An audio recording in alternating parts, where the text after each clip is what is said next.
হাতী, এলিফেণ্ট শব্দকেইটা শুনিলে আমাৰ মনলৈ কি আহে যে আটাইতকৈ ডাঙৰ আৰু শক্তিশালী জন্তু।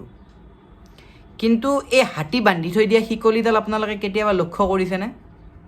সেইডাল কিন্তু হাতীটোৰ তুলনাত তেনেই সৰু। ইচ্ছা কৰিলে হাতীটোৱে সেই শিকলিডাল এবাৰতে ছিঙি দিব পাৰে, কিন্তু নিছিঙে। তেনেদৰেই সেই শিকলিডালেৰে বান্ধা থাকে আৰু ৰখি থাকে। ইয়াৰ কাৰণটো আমি জানো আহকচোন।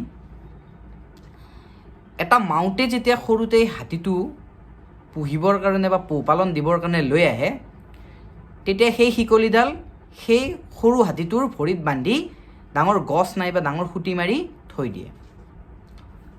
হাতীটোৱে কিন্তু সৰুতে সেই শিকলিডাল ছিঙিবৰ কাৰণে বহুত চেষ্টা কৰে, বহুত কষ্টও কৰে, কিন্তু যিহেতু সৰু আৰু তাৰ গাত ইমান শক্তি নাই, গতিকে সেই ডাঙৰ শিকলিডাল সেই হাতীটোৱে ছিঙিব নোৱাৰে। লাহে লাহে হাতীটো ডাঙৰ হৈ গৈ থাকে আৰু তেনেদৰে বান্ধাও থাকে হাতীটো।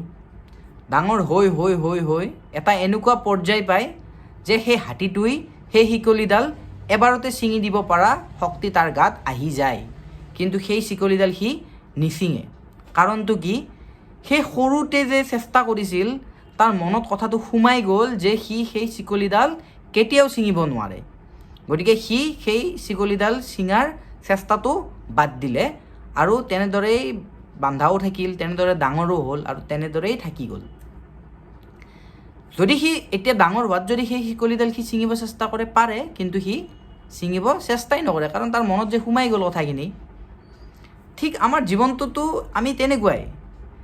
আমি সৰুতে কিছুমান কাম কৰিব চেষ্টা কৰিছিলোঁ, কিন্তু আমি যিহেতু সৰু আছিলোঁ, আমাৰ বুদ্ধি কম আছিল, আমাৰ জ্ঞান কম আছিল, গতিকে আমি কিছুমান কাম সৰুতে কৰিব নোৱাৰিলোঁ। গতিকে আমাৰ মনত সোমাই গ'ল যে আমি সেই কামবিলাক কৰিব নোৱাৰোঁ। কিন্তু এতিয়া আমি ডাঙৰ হৈও আমি চেষ্টা নকৰোঁ। কাৰণ কিয়? সৰুতে আমাৰ যে মনত সোমাই গ'ল আমি সেই কামবিলাক কৰিব নোৱাৰোঁ বুলি, সেইকাৰণে আমি ডাঙৰ হোৱাত চেষ্টাই কৰা নাই।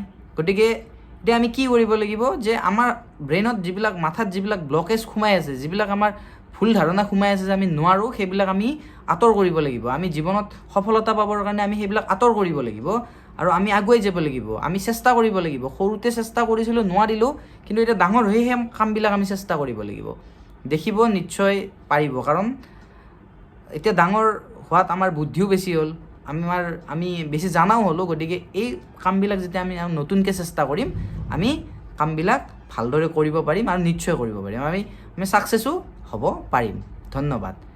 এই সুন্দৰ আমাক লেচনটো আমি সৰু থাকোঁতে আমাৰ উত্তৰণ জাতীয় বিদ্যালয়ৰ আমাৰ অধ্যক্ষ মানে আমাৰ যিজন মানে স্বত্বাধিকাৰী মৃণাল ছাৰে আমাক শিকাইছিল, এই লেচনছটো দিছিল। গতিকে ছাৰক আমি এবাৰ ধন্যবাদ জনাইছোঁ, মোৰ ফালৰ পৰা এবাৰ ধন্যবাদ জনাইছোঁ। ধন্যবাদ ছাৰ। আৰু ভিডিঅ'টো যদি আপোনালোকৰ ভাল লাগিছে, লাইক আৰু ছাবস্ক্ৰাইব আৰু শ্বেয়াৰ নিশ্চয় কৰিব। ধন্যবাদ।